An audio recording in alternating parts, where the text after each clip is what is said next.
Bonjour tout le monde, bienvenue sur ma chaîne YouTube et sur mon blog amourdecuisine.fr. Je vous invite aujourd'hui à regarder cette vidéo pour voir comment réaliser les mkhabbaz aux noix. Alors suivez-moi dans ma cuisine.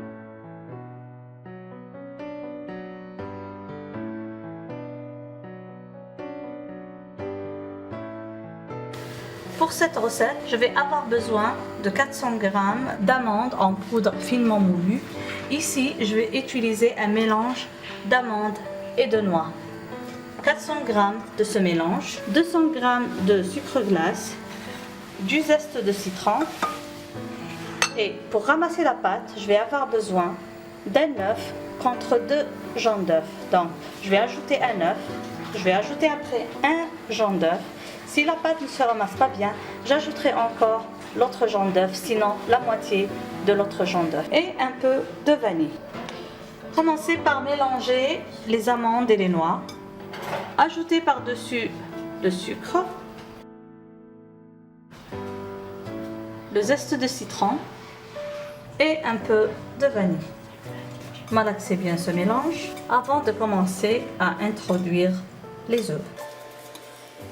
J'introduis maintenant un œuf.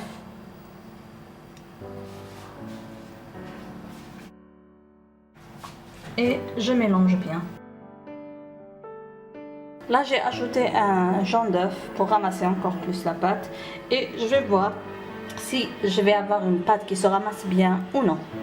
Sinon, j'ajoute un autre jaune d'œuf. Voilà, maintenant, la pâte s'est bien ramassée.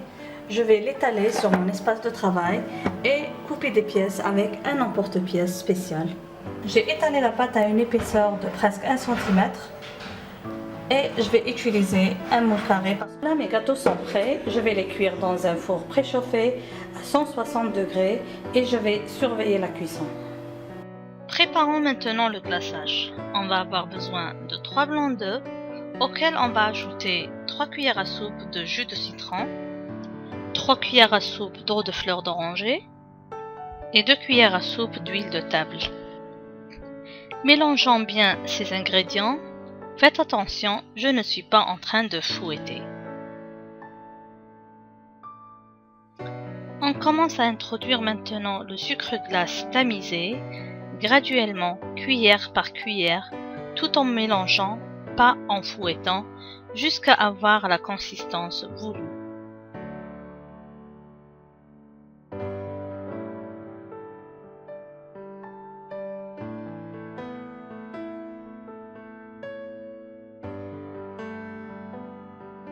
Vous pouvez voir la consistance que j'ai obtenue.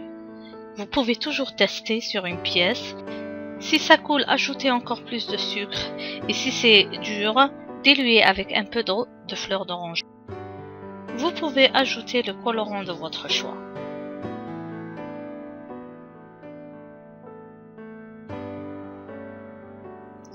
Immergez vos gâteaux un à un dans le glaçage. Couvrez la surface et les côtés et laissez sécher. Décorez les mkhabbaz à votre guise. Ici, j'ai utilisé de la pâte sucrée pour faire des feuilles et des roses.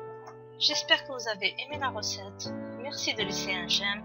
Je vous dis à la prochaine. Bye bye.